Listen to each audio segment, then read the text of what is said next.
Nitwa Uwera, ndakuze, ndi umubyeyi w'abana babiri, umuhungu n'umukobwa. Abana banjye uko ari babiri bafite base batandukanye. Ibi byambayeho si uko nari ikirara cyangwa ngo mbe mfite imico mibi, ahubwo nuko ntahiriwe n'urukundo. Ikindi nagiye mpura n'abantu bambeshya, sinagize amahirwe yo kumva urukundo nyarwo ko rumera. Nabyaye umuhungu wanjye nuruje imyaka 17. Byateje ikibazo mu muryango, bambaza uwayineye, njyumaho sinamuvuga. Nemera kuba igicibwa mu muryango, ariko mubikira ibanga. Icyambere naramukundaga cyane, mwumva nindamuka muvuze bazahita bamufunga. Bisobanuye ko nari ntarakwiza imyaka y'ubukure. Ikindi akimara kumenya ko yaneye inda, yansezeranyije ko tuzabana, so nkumva rero sinakwifungishiriza umugabo.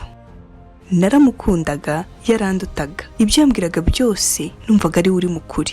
Yandushaga imyaka 23 yose. Ikintu cyose yavugaga numvaga ari uri mukuri, nkumva sinamuvuguruza. Usibye n'ibyo kandi naramutinyaga, nkahorana ubwoba ko rimwe yazigendera, bigatuma mpora nigengesere ku kintu cyose yambwiraga.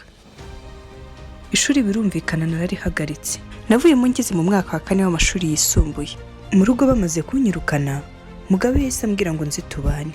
Ubwo Mugabe yari boyfriend wanjye nyine. Twarabanye akajya mbuza kuvuga ko ari umugabo wanjye, nawe yagendaga abwira abantu ko ndi mushiki we, biza kugira abantu bose amenya ko ndi mushiki we.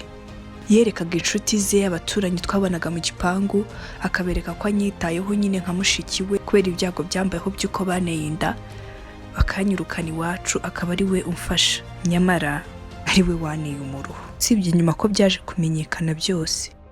Tumaze amezi nitubana, Mugabe yaragiye ntiyagaruka. Nta kazi nagiraga, ndatwite, inzu y'abandi, mbese byose biragenda binyirundaho, mera nk'umusazi. Wumve ko nta na telefone nagiraga.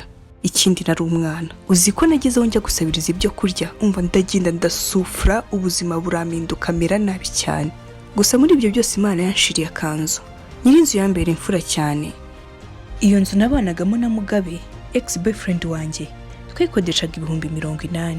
Hanyuma nyirinzu arebye ibyambayeho n'ukuntu narakana, angirira impuhwe. Yanyihereye agashambrete mu gikari k'ubuntu, yagakodeshaga 15, ariko arayima for free. Ngo nyibe mu bushobozi nibuboneka nzaba ari bwo musezera. Yaranyikundiye pe, amfata nk'umukobwa we. Wumve ko sometimes yajyaga nzanira n'ibiryo. Yambere imfura pe, wumve ko no kubyara niwe wamfashije, angurira ibikoresho by'umwana, akoranya mama inshuti ze basenganaga baramfasha pe, baranyitangira, bakangaburira, bankorera ikiriri, bangurira imyenda y'umwana. Ndagenda numva mfite abantu bandi hafi, banyereka urukundo pe, baragenda bambera umuryango. Bamwe muri bo turacyanavugana. Umwana amaze kugira imyaka 2 nari nyibaho, umuhungu yaje kunshakisha, ariko ibyakurikiye byabe bibi cyane kurusha igihe cyose yari yaramaze yarazimiye.